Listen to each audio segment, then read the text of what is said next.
My name is Zakir and I'm a mechanical engineer student. I would like to ask you a question that how can you prove to an atheist scientifically the existence of God?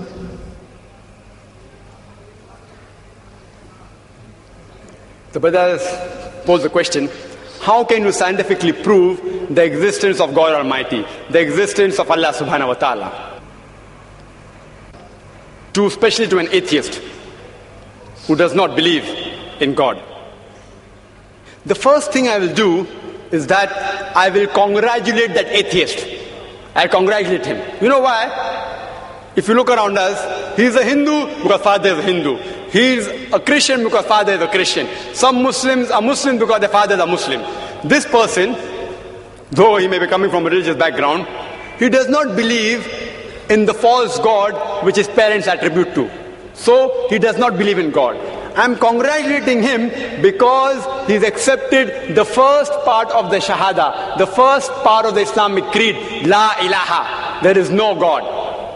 Now my job is to prove illallah, but Allah, which I shall do inshallah. To the other people, I have to first remove the wrong concept of God and then prove the right concept of Allah subhanahu wa ta'ala. Here half my job is done. He has already said La ilaha. There's no God. Now I have to prove illallah, but Allah, which I shall do inshallah.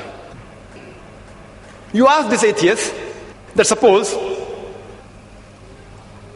there is an object, an unidentified, maybe a flying object, which no one in the world has seen. No human being in the world knows about this object. If it's brought in front of you, and if you're asked that who will be the first person who will be able to tell you the mechanism of this unidentified object, you have to ask him the question. Who is the first person who will be able to tell you the mechanism of this new object which no one in the world has seen? After thinking for a while, he'll give the answer. The person who will be able to tell you the mechanism, the first person, is the creator of that object.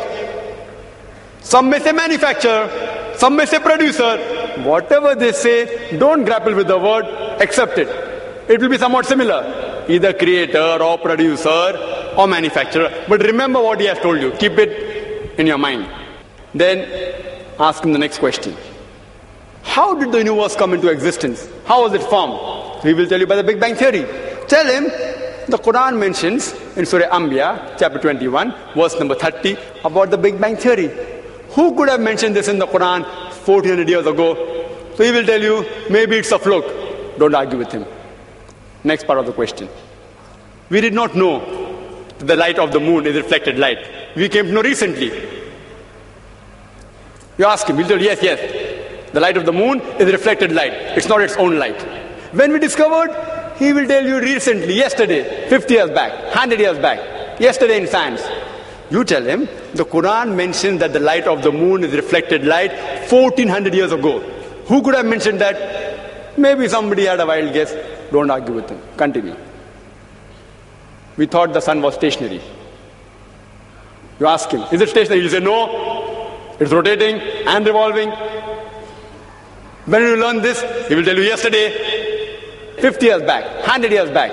Quran mentions this 1400 years ago. He will hesitate, but may say, maybe some intelligent person wrote it. Don't argue with him. Continue. How was the universe initially? What is celestial matter?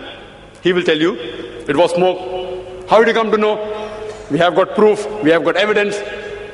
You tell him, Quran mentioned this 14 years ago.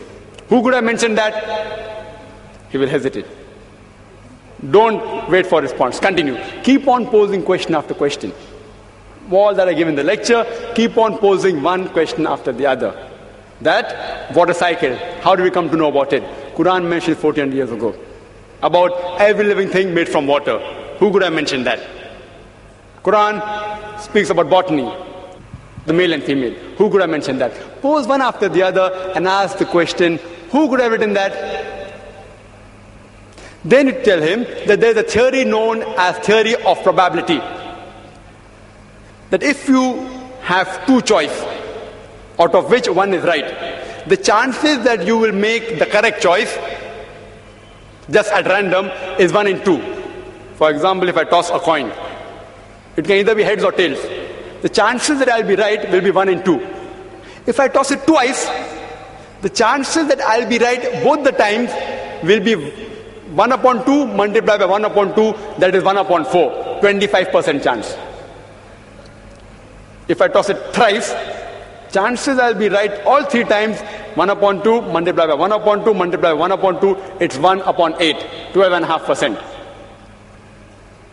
A dice has got 6 sides. If I throw a dice, the chances that at random I'll be correct is 1 upon 6. If I throw it twice, the chances that both the time I'll be right will be 1 upon 6 by 1 upon 6, 1 upon 36. This is called as theory of probability. If I throw the dice twice and then toss a coin, all 3 being right will be 1 upon 6 by 1 upon 6 by 1 upon 2 is 1 upon 72. So you ask him, the chances may be, if you ask, what is the shape of the earth? There are various shapes. Some may say it is flat, some may say it is triangular, some may say it is hexagonal, some may say pentagonal, some may say heptagonal, some may say square. Say there can be 10 shapes. Some may say it is round, it is spherical. The chances that if anyone makes a wild guess, it being correct is 1 upon 10. The light of the moon, it can either be its own light or it can be reflected light. The chances that you make a wild guess and it being correct will be 1 upon 2. The chances that both shape of the earth and light of the moon being reflected light, both being correct, if you make a wild guess, it will be 1 upon 10 multiplied by 1 upon 2, it is 1 upon 20. What can the living creatures be made of? Some may say sand, some may say stone, some may say aluminium, some may say gold, say 1,000 materials you can name. Some may say water, some may say silver, 1,000 materials. The chances that you make a wild guess and one of them being right, according to mathematics, is 1 upon 1,000.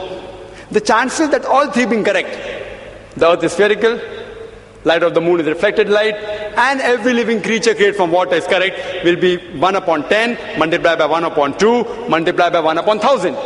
Answer comes to 1 upon 20,000 or 0.005%. Quran speaks about scientific science more than 1,000 verses. In 3 verses, the answer comes to 0.05%. If you apply probability theory to all this being at random chance, it will come to 0, negligible.